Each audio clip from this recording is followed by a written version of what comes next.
The neon signs buzzed and flickered above the empty streets of downtown Los Angeles, painting the wet asphalt in streaks of red and blue. Jenna clutched her small backpack tighter, the weight of her few belongings pressing against her spine. Every step echoed in the alley, mixing with the distant wail of sirens and the occasional bark of a stray dog. She had thought this shortcut would get her home faster, but now shadows stretched along the brick walls, twisting into shapes that seemed almost alive.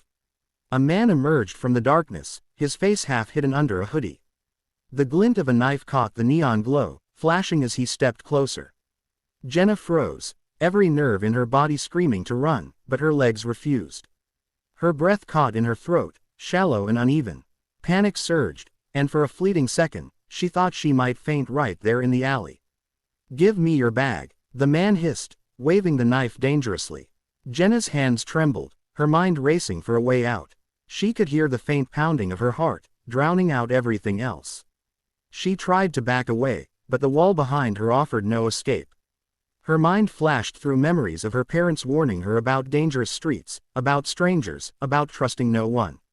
Now, every caution felt like it had led her straight into this nightmare. Then, over the echoing concrete, she heard a low, growling sound. Engines. The sound grew louder, rumbling like thunder rolling through the night. Jenna's eyes widened as a line of motorcycles emerged at the alley's entrance. Black leather jackets, chrome helmets, tattoos visible even under the dim streetlights. The Hells Angels. The sight was terrifying, yet strangely comforting, like stepping from one danger into another that was somehow controlled. Without a word, the bikers circled the man.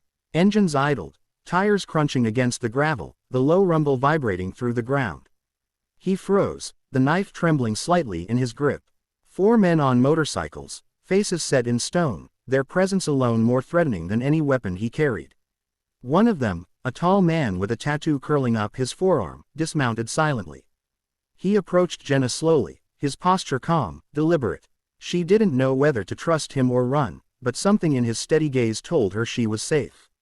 He knelt beside her, extending a hand. Her fingers hovered over his, hesitant. She swallowed hard, then grasped it, trembling, letting him pull her away from the knife. The man with the knife backed down, fear plain in his eyes. The Hells Angels didn't chase him. They didn't need to. Their mere presence, the unspoken code they carried, was enough. Jenna's mind reeled. These were men the world whispered about in fear, yet here they were, kneeling beside a terrified girl, offering protection instead of violence. For the first time that night, she felt a spark of safety in a city that had seemed intent on swallowing her whole. If you want, I can write part 2 next as a 500-word continuation showing how the Hells Angels explain their code and interact with Jenna. This will keep the story flowing naturally. Do you want me to do that? The alley fell silent except for the faint hum of motorcycle engines and the distant city noise that seemed muffled by the night. Jenna's hands still shook, clutching her small backpack as she stared at the bikers surrounding her. The man with the knife had disappeared into the shadows, but the fear lingered like a thick fog. Her chest heaved, heart pounding as adrenaline slowly ebbed, leaving her exhausted and raw. "Are you okay?" the tall biker asked, his voice low but steady. His tattooed forearm gleamed under the flickering neon, a winding snake curling around muscle. Jenna nodded, barely able to form words. I think so," she whispered. She wanted to ask why they were helping her, why men the world feared as violent outlaws were here, kneeling and watching over her. The biker's eyes softened. "You don't have to be afraid of us," he said. He gestured to the others, who stood silently, but every muscle in their bodies suggested readiness to act if needed. "We don't hurt people who can't protect themselves. That's a rule." Jenna blinked, confusion and awe colliding in her chest. "A rule?" she asked. "Yeah," another biker said, stepping closer. He was shorter, stocky, with a crew cut and a scar along his jaw. "People think we're all chaos and violence. Some of us are. But there's a code. If someone's in danger and they didn't ask for trouble, we step in. No questions. No excuses." Jenna's eyes widened. Even for a girl like me." The first biker crouched slightly, lowering himself so he was at eye level with her. "Especially for a girl like you," he said. "Nobody should face a knife alone in a dark alley. That's just common decency. Doesn't matter who you are or what you've done." She felt an odd warmth spread through her chest. The city had seemed cold, hostile, unforgiving, and now, in this forgotten alleyway, these men, feared by so many, offered her safety without expecting anything in return. The bikers exchanged nods silently, a language of trust and loyalty only they fully understood.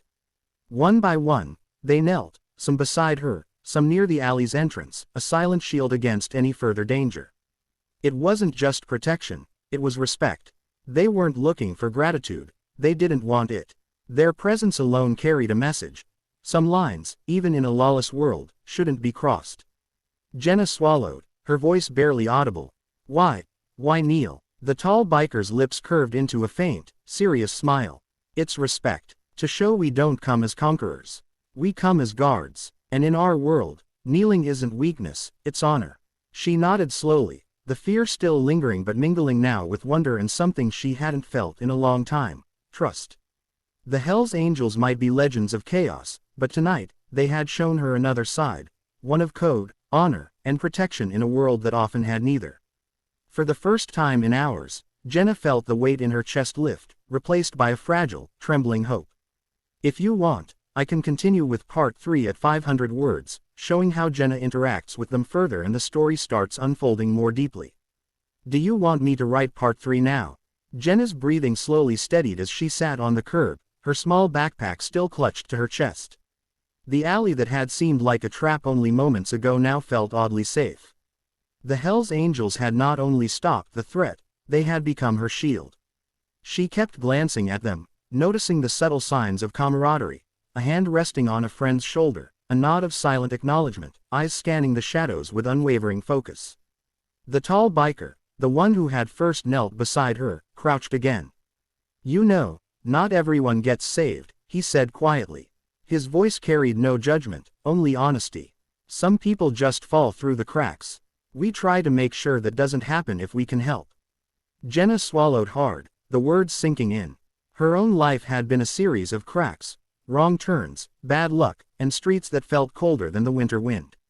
And yet, here, in this alley of flickering neon, these men, feared by everyone, stood for something solid, something unbreakable. Why do you do this? She asked, her voice shaking slightly.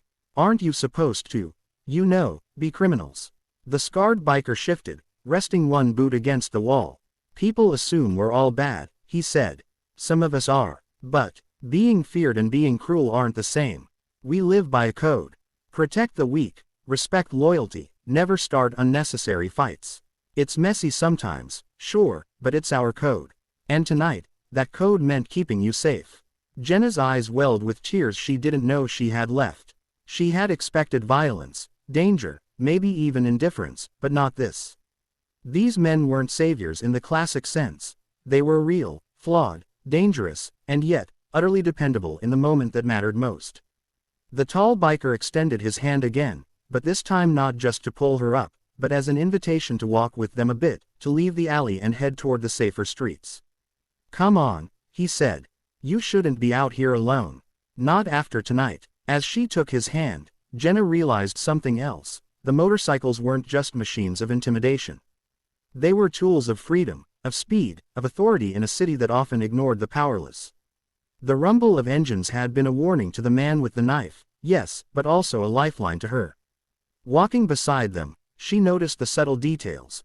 The patches on their jackets, each symbol a story. The tattoos, each a mark of loyalty, loss, or triumph. The way they moved together, almost like a single organism, protecting and respecting in equal measure. I don't even know your names, she said softly, breaking the silence that had settled over them like a protective cloak. The tall biker smiled faintly. Names don't matter, he said. What matters is that you're safe. That's enough. Jenna nodded, understanding that this moment, this strange alliance between fear and trust, would stay with her forever. And for the first time, she felt something she hadn't in years, a fragile, trembling belief that even in the darkest places, some people still honor what's right. If you want, I can write part 4 at 500 words next, where the story begins to show Jenna's deeper connection with the bikers and the consequences of that night. Do you want me to continue with part 4? The city streets were quieter now, the chaos of downtown fading behind them as the bikers guided Jenna through safer, well-lit roads. The rumble of the motorcycles was steady and reassuring, more like a heartbeat than a threat. She walked between them, hesitant at first, but the calm confidence radiating from each rider made her chest loosen. For the first time in a long while, she felt the grip of fear start to ease. "Do you always go out at night alone?" the scarred biker asked, keeping pace beside her. Jenna shook her head, ashamed. I thought I could make it. I didn't expect." Her voice faltered. She didn't finish the sentence. The memory of the knife still lingered too vividly. "You're lucky we were there," the tall biker said quietly. "But luck only helps so much. You gotta be careful out here. The city doesn't forgive mistakes." His eyes softened as he glanced at her, a mix of warning and concern. There was no condescension, just a raw, honest care that felt strange yet comforting. As they turned a corner, the bikers slowed and gestured toward a small diner still open, neon lights buzzing above the door. "Sit," the tall biker said. "Have some coffee. You need to calm down before going anywhere else." Jenna hesitated, then nodded. Inside, the smell of fried food and strong coffee felt oddly comforting. The bikers didn't take seats as if imposing. They gave her space, but their presence was unmistakable, a protective wall of leather and muscle. One of them poured a cup of coffee, sliding it toward her. "Here, you need it," he said. She wrapped her hands around the warm cup, letting the heat seep into her fingers, feeling it anchor her nerves. "Why do you really help people like me?" she asked again, curiosity overtaking fear. "People see you as dangerous. Why risk it for a stranger?" The tall biker leaned back, studying her with a thoughtful expression. "Because someone had our backs once," he said. "It's the only way the world works for us. You protect the weak today, maybe someone protects someone else tomorrow. It's about respect, and about being human." Jenna nodded slowly, trying to digest the weight of his words. They weren't just a gang, weren't just outlaws, they were bound by a code older than fear, a code that made them guardians in a world that often didn't care. The scarred biker gave a small, almost imperceptible nod to the others, and they all understood without speaking. Kneeling in the alley had been a symbol, yes, but tonight's actions were proof. Honor and strength weren't about fighting. They were about knowing when to protect, when to kneel, and when to let someone rise safely. For Jenna, the moment was transformative. The city had seemed hostile, unforgiving, full of threats and shadows. But now, with the Hell's Angels standing beside her, kneeling and guiding her, she realized that even in darkness, people could honor courage, humanity, and respect.